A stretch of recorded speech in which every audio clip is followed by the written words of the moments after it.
What's that? It's Hippo Balls coming to you live from the Hippo Den. It's Hippo himself, and I have missed you all. We got a big, long, boring, mostly, but some fun stuff show for you today, and I am excited to bring it to you. It's been some time, so I want to go over some things that have happened in the past few weeks to months that we have not gone over, starting with the current State of the Union. Current State of the Union on Hippo Balls. It's been a while since I last did this, and let's just say things are going so-so. Emperor Trump was sworn into office 21 days ago, and it's going about as expected. He's done some good things for sure. He has pushed through some suspect cabinet picks, such as former Fox host, current alcoholic Pete Hegseth, as Defense Secretary Kristi Noem, Homeland Security Secretary, who published a book on how she executed her dog, who was 14 months old, because it was untrainable, shot him in the head, didn't put him down at a normal place. Little Marco Rubio as Secretary of State. Linda McMahon from the WWE, Vince McMahon's wife, as the Education Secretary to run the Department of Education, which may not be around much longer. RFK as the Health and Human Services Secretary, which I agree with making the country healthier.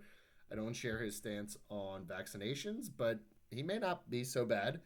Former Democrat Tulsi Gabbard as Director of National Intelligence. Extremist and kind of nutty guy Kash Patel to lead the FBI, and Nazi and husband to former woman that a lot of us know intimately, Katie Waldman. Stephen Miller as Deputy Chief of Policy. We also have Elon Musk, South African autist, who is running DOGE, the Department of Government Efficiency. They're doing some suspect stuff here and there. And the creator of Project 23, Russell Vought, from Vought Industries, if you watch The Boys, to run the Office of Management and Budget Director. And if you want to read more on this, I don't have time with today's Hippo Balls. There's 9 million things to talk about, and this is truthfully pretty boring, weird stuff, and I don't like to get political. I wish everybody the best. I hope Trump kills it the next 4 years. Just giving you what I have. There's not much on the Democrats because the Democrats are doing nothing because they have no power. So I don't have much to do on the Democrats. Because they're losers and they're on the dead list, which I'll get to in a little bit.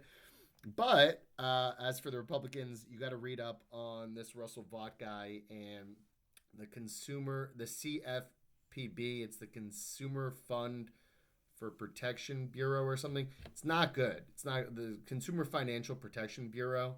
They're trying to get rid of that altogether and defund it, which is not good because we're consumers and we need protection. But anyways, we also got David Sachs to be the crypto czar. We've never had a crypto czar.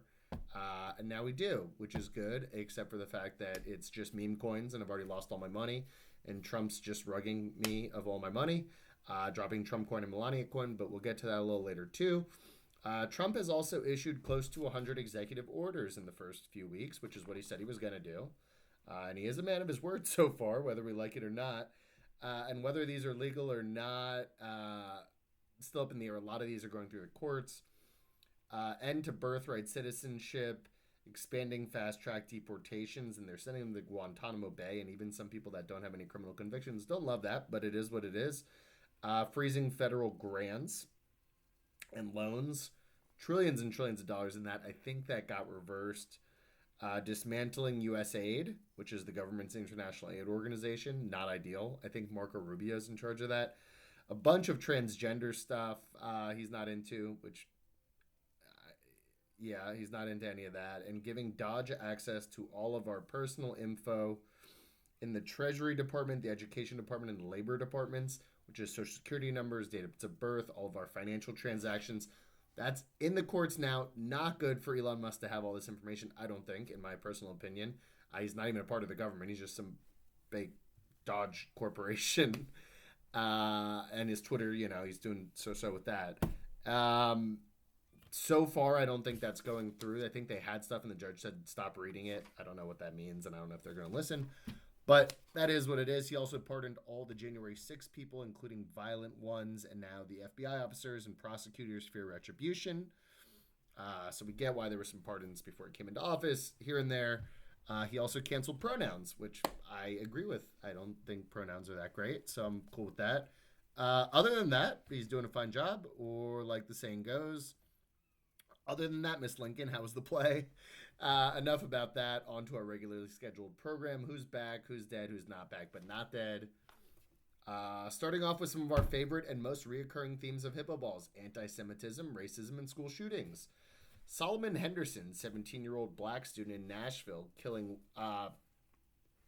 decided to shoot up his school, killed one female student and injured another before killing himself. He identified as an incel, or involuntary celibate, and a Nazi who hated blacks and Jews. He was black, by the way. He has been in contact with Natalie Ruppro, who shot up her school in Wisconsin the month before due to anti-Semitic and racist extremist ideas.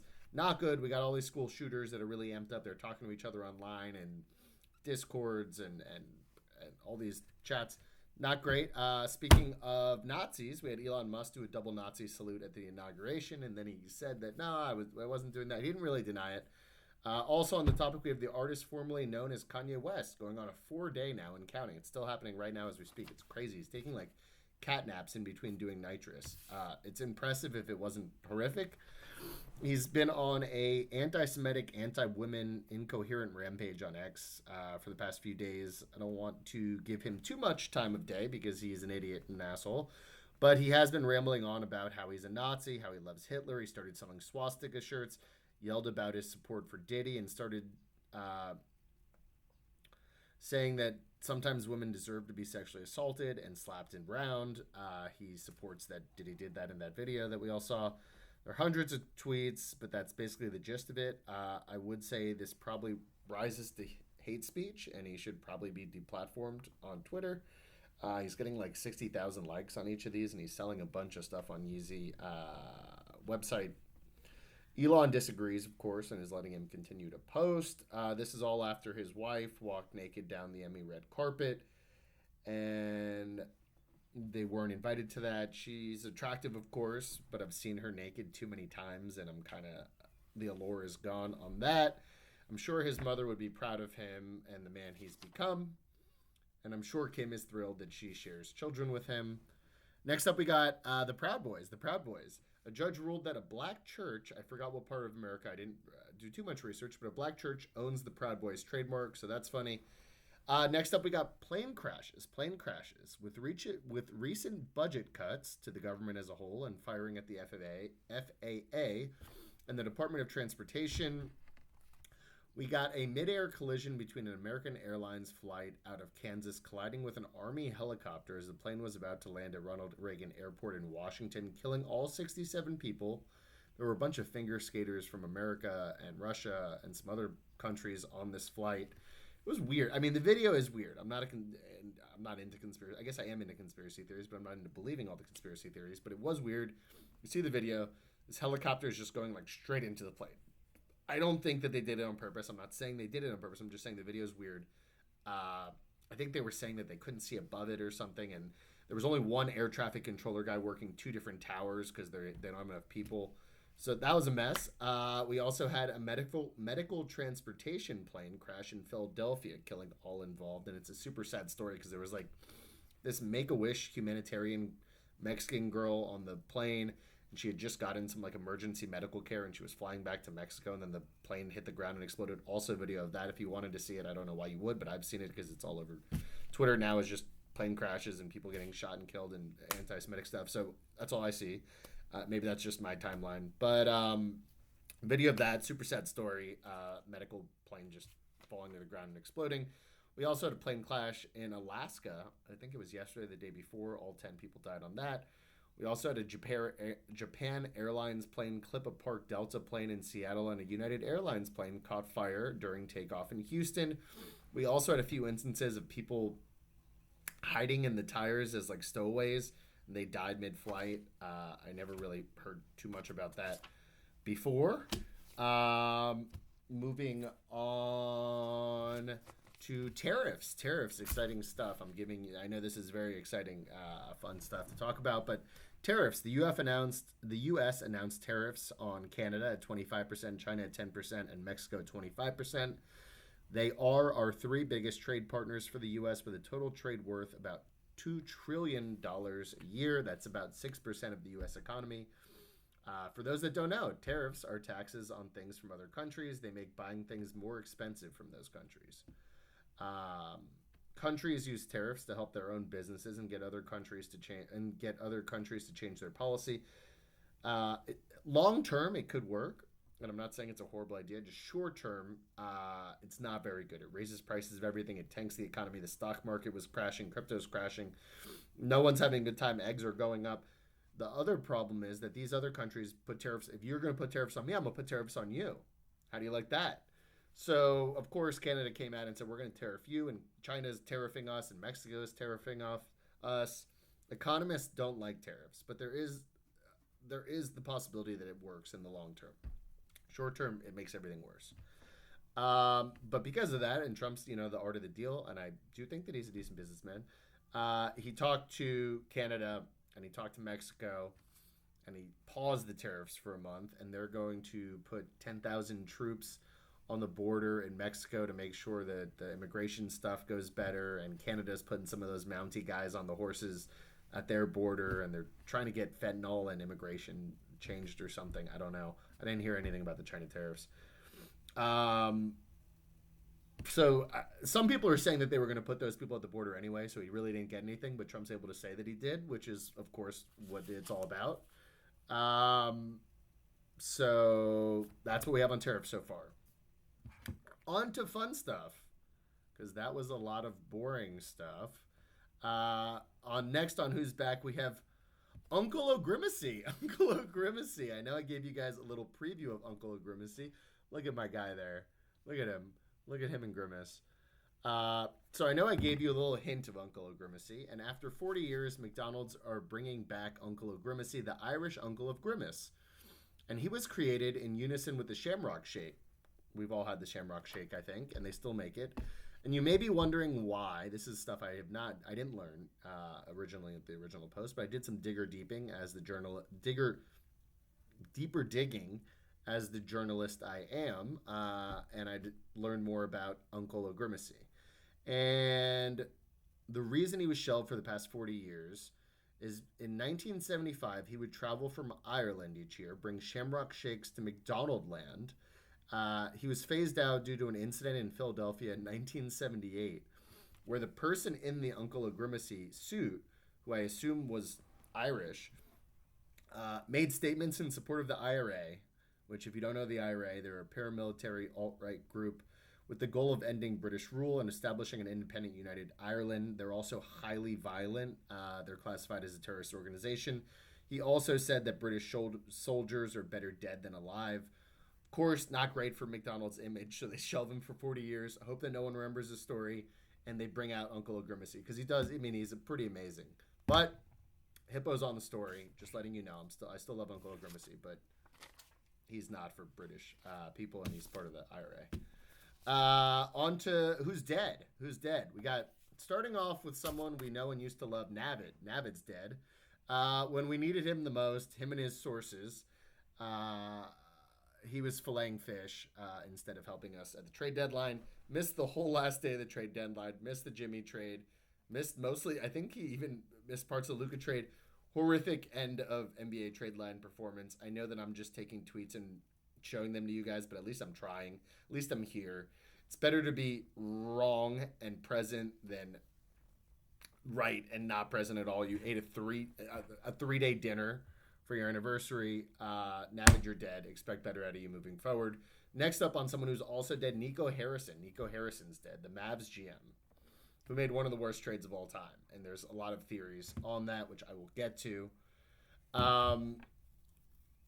He's getting actual death threats from fans. He traded 25-year-old top 5 in the league superstar Luka Doncic, who wasn't disgruntled and didn't want to leave. The full trade details are the Mavs traded Luka, Maxi Kleber, and Markieff Morris to the Lakers for 31-year-old, often injured Anthony Davis, who played his first game, was looking great in the first half, and then immediately suffered a non-contact injury and is now out indefinitely. Couldn't see that coming. Max Christie and a 2029 first. Only got one first-round pick for Luka. Crazy considering the trades that we've seen recently. Pelinka and Harrison. So here's one of the theories. Pelinka and Harrison are friends for years. Harrison worked at Nike with Kobe Bryant on Kobe Bryant's shoes, while Pelinka was Kobe Bryant's agent, so they got to know each other for all these years. but it's super sketchy and big time collusion. This trade would get vetoed immediately in our league, and every league probably. He didn't ask any other teams if they wanted Luka. Didn't get any counter offers. The Lakers were offering, I think, more, and he said, no, you keep it. We'll just take this. Crazy. Even Danny Ainge, who was a third team, who took, I forgot who. It doesn't matter. He took some random Schifero Hood or something in 2 seconds. He didn't know this was the Luka trade. They just called him and said, hey, do you want this guy in 2 seconds? And he's like, yeah, sure. Why? And they're like, don't worry about it. Luka trade. So Danny Ainge didn't know. No one knew because it was pure collusion. There's thoughts that the NBA wants. No one's watching the NBA at this point. I haven't seen any NBA this season. I like the trade deadline, so I'm in on the trade deadline, but I'm not watching the NBA. So there's thoughts that the NBA ratings are tanking and they want the Lakers to be relevant again, and they know LeBron's about to leave, so they need Luka there. There's theories.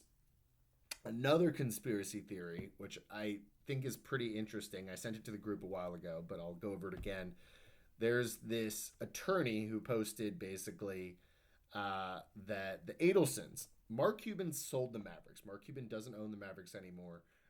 He sold them to the Adelsons, who are a big casino family from Vegas.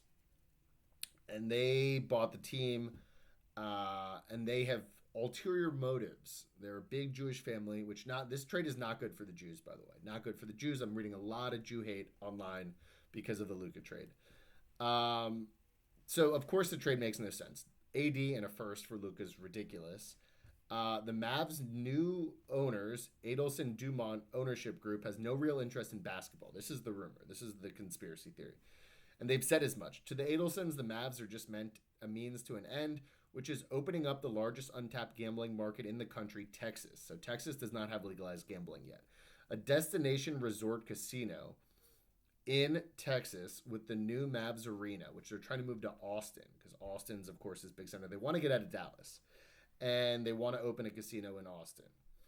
And they've been trying to get it through the Texas legislature, and they keep getting pushed back. And they have billions and billions of dollars, but it still doesn't matter that the Texas legislature doesn't want it.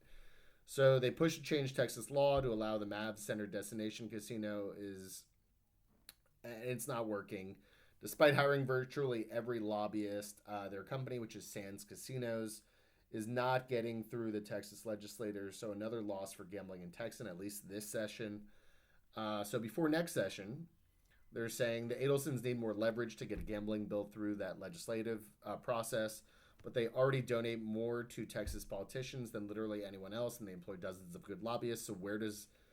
So where the carrot has failed, they need the stick. The stick is the threat to move the Mavericks to Vegas unless they get what they want. So they're going to try to pick up and leave. And they think the NBA is not going to want that, of course, and Dallas won't want that. So as of 24 hours ago, the threat to move the Mavs to Vegas was laughable. Of course, they were a great team with Luka. They made the finals last year. They have a 25-year-old superstar. They have Klay Thompson. And everyone in Dallas loves the team. The fourth largest media market in the U.S. Team riding high. You can't move a team that's playing well. No one's ever done that. So if their goal is to open a destination casino resort centered on a new arena, the Adelsons are better off with the Mavericks being horrible, unwatchable, unprofitable, all the above. That would make it viable, their threat to move to Vegas, unless Texas legislature passes their casino plans. So the NBA would not allow a healthy franchise to abandon the fourth largest media market in the U.S., but if local support for the Mavs has dried up, the aging American Airlines arena has collapsed, and the promise of a golden new market in Vegas beckons. This happened in Seattle with the Supersonics. They were a beloved team, but they kind of fell apart. Would the NBA then block the Dallas move at that point? So by giving away Luka, basically in return for nothing, Anthony Davis, which Anthony Davis is a great player, but still ridiculous trade. The reality is the Mavs will be bad very soon, and they don't have the draft check capital to change that trajectory. But even worse for the Mavs franchise is day one fans feel like they're betrayed and heartsick. I've never seen a fan base so angry. No one's going to buy season tickets now. They're already offering refunds on season tickets already bought. Mavs are already down 700,000 followers on Instagram since they ran Luka out. The Adelsons didn't trade Luka to the Lakers for AD. They traded Luka for a gun they can hold to the legislator's head. Authorize our Maverick-centered casino in Austin, or we're going to move to Vegas, and the NBA won't say no. So that The Adelsons will get their Maverick Center Casino one way or the other. Plan A is the new Venetian Dallas in Austin. But if the legislator continues to say no, then they'll move the team to Vegas. And the unhealthy nature of the post Luka Mavs makes Plan B viable.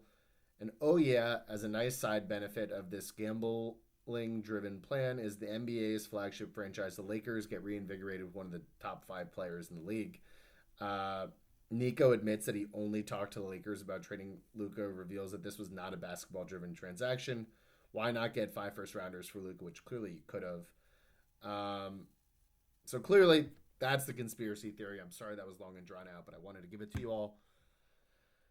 Clearly, that was pure collusion one way or the other. All right, on to Jimmy Butler, who's dead to me and, of course, all of you, and mostly all of Miami and probably the NBA in general.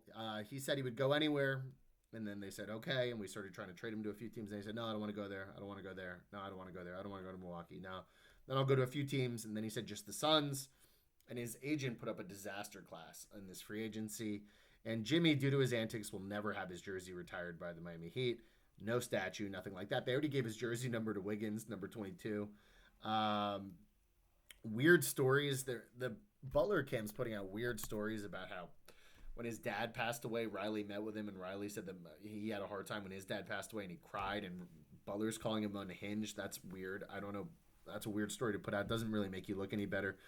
Was a funny story that they were going to unsuspend him, but Mickey said no, not until I get back from vacation. And then Butler said, oh, well, when you get back from vacation, he says, you can fly out to me, but you have to pay for it. So he wanted Butler to pay to fly out to his vacation to talk to him. Butler didn't like that. Pretty funny. The Heat could have gotten KD, but didn't want to mortgage the future, which I don't blame them. KD's 36. We could still get him this summer, possibly. KD's definitely going to move, in my opinion, which doesn't mean much, but I do think that he didn't like being in trade talks from what I've heard from my sources. And I think he was open to playing for the Heat, which he was not open to going to the Warriors, and that was one of the big things in this trade that didn't happen. There was about to be a 3-team trade. Butler to the Suns, Wiggins somewhere, and then KD back to the Warriors. We would have gotten Wiggins, of course. But that didn't happen because KD didn't want to play for the Warriors again. We got Wiggins. We got Davion Mitchell. We got Kyle Anderson. I love it.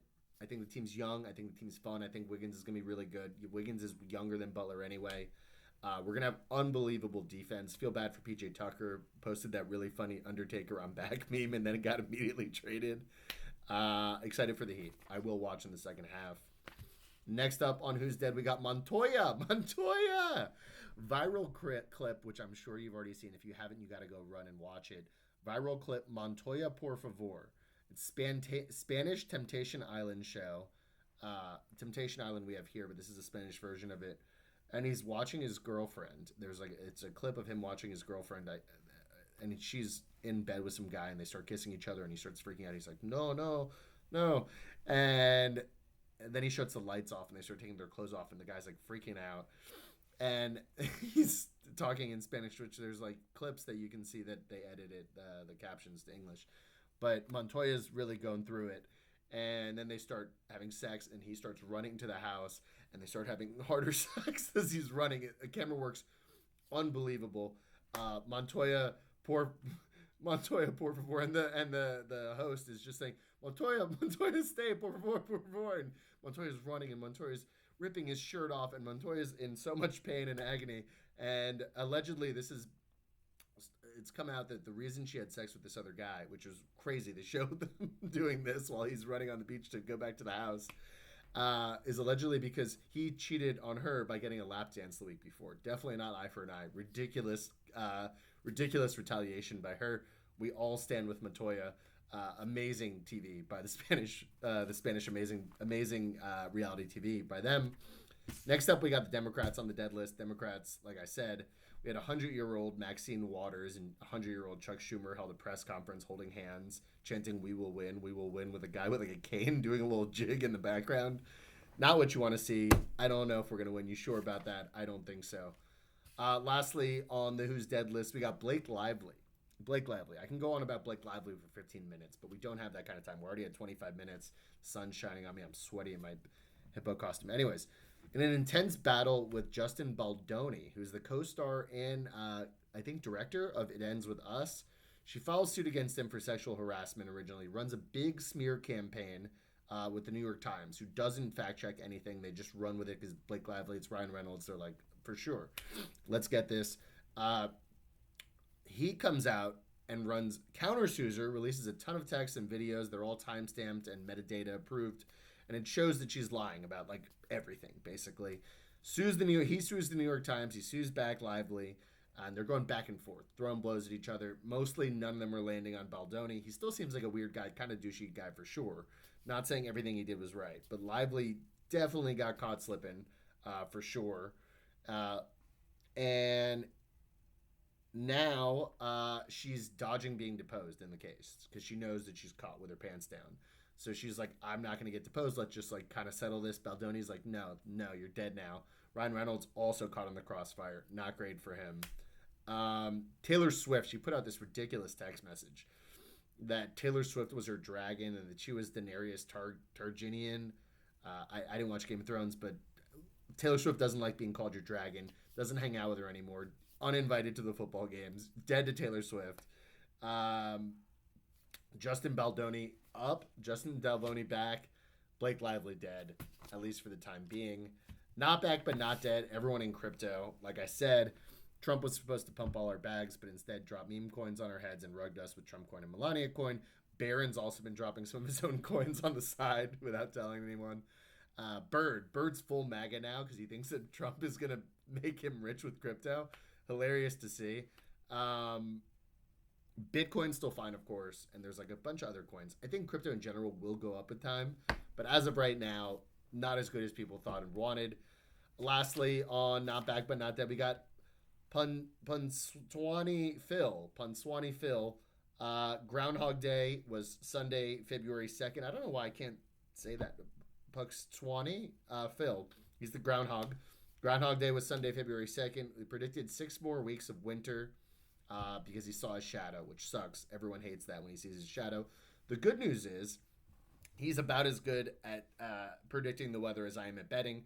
Only right 35% of the time since 2005. So basically always bet against Tuxie Phil. He's not back but not dead, though. He would have been on the dead list. But he did just welcome baby number 2 with his wife, Phyllis. Congrats to you, Phil. Have a day. On the conspiracy theory of the week. Conspiracy theory of the week, I know I hinted at it, but Obama and Jennifer Aniston are now dating. We've all seen that Michelle Obama was not at the inauguration or at Jimmy Carter's funeral. She hasn't been seen in weeks. There's some theories that saying she's a man altogether. I do also have to lean somewhat right with my alt-right community that we have. So I have to read some of the conspiracy theories, and I don't hate this theory. So she's been out of the limelight. She may be a man altogether, and they're saying that she hasn't been around because Obama's actually dating Jennifer Aniston. And I'll show you this photo. Looks real to me. I mean, look at that. Look at that. They're saying it's AI generated. Who's to say these days? And there's also a post that says that there's also messages of their relationship rumors that leaked. There hasn't been any that I've seen. I looked. Megyn Kelly's running with this story. Do I think that they're dating? Who's to say? Do I know what's going on with Michelle Obama? No. Definitely sketchy that she hasn't been around. Show of the week. Severance. Unbelievable show. I know it sucks getting Apple TV and they don't promote their shows right and you have to pay for another subscription. I do suggest you get it for Severance. It's really, really, really good. I know a bunch of you saw season 1. Season 2 has been amazing so far too. I think they have a couple other good shows too. But anyways, Severance. Unbelievable. I'm lingering. I'm at 30 minutes already. Kendrick Lamar tonight for the halftime show. Not my boy. Killed my boy Drake.